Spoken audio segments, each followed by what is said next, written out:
একটা বাচ্চা আর কত যন্ত্রণা সহ্য করবে? এই মরিয়ম হেমানজিওমার টিউমার আক্রান্ত। এই বাচ্চাটার এখানটা একটু দেখেন আপনারা, ওর বয়স মাত্র 6 বছর।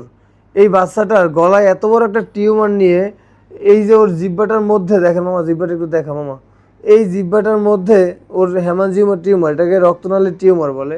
এই বাচ্চাটা খাবার খেতে পারে না, একটু পানি খেতে গেলেও ব্যথা পায়। তো সেই ক্ষেত্রে এই বাচ্চাটা শুধু একটু আপনাদের কাছে বাঁচতে চায়, আর তো কিছু চায় না।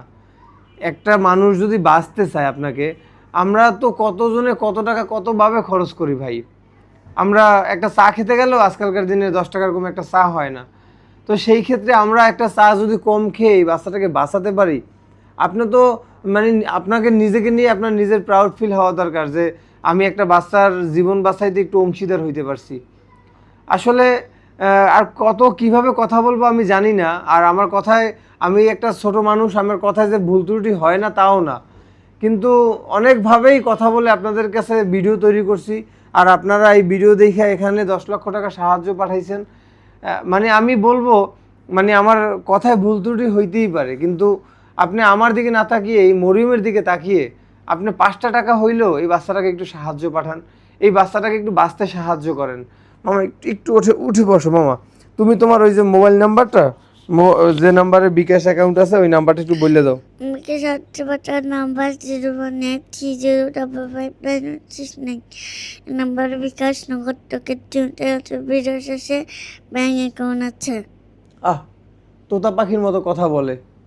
আপনার 6 বছরের বাচ্চায় আপনার ফোন নাম্বারটা মুখস্থ বলতে পারে? এই বাচ্চাটা শুধু ফোন নাম্বারটা মুখস্থ করছে কেন জানেন? শুধু একটু বেঁচে থাকার জন্য।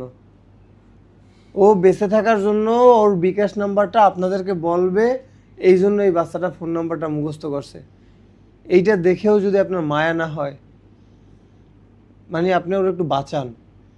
এই বাচ্চাটাকে যদি বাঁচান আর ও যদি বেঁচে যায়, আপনার পাপ হবে না।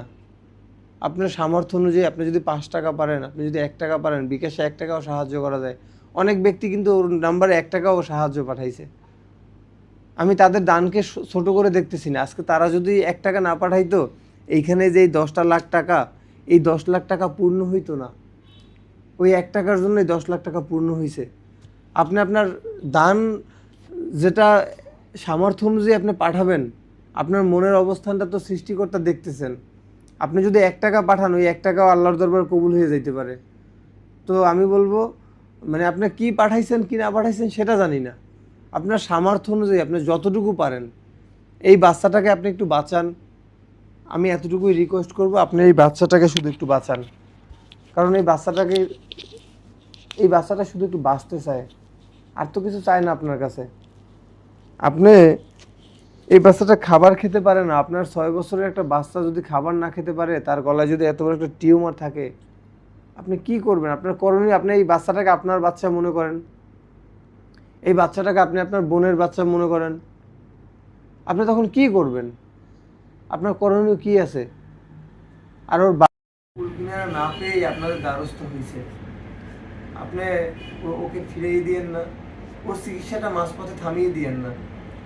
আপনার একটু সাহায্যে যদি এই বাচ্চাটার চিকিৎসাটা হয়, আমাদের কারোই ক্ষতি হবে না। এখানে যারা 10 লক্ষ টাকা পাঠাইছেন, সবার উদ্দেশ্য একটাই, এই যে 5 টাকা পাঠাইছেন, যে 1 টাকা পাঠাইছেন, তার উদ্দেশ্য একটাই, যে তার 1 টাকায় যদি বাচ্চাটা একটু বেঁচে যায়। তাহলে আমাদের সকলের উদ্দেশ্য একটা।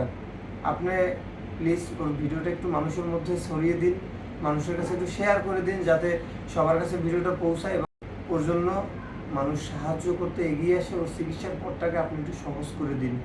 আসসালামু আলাইকুম।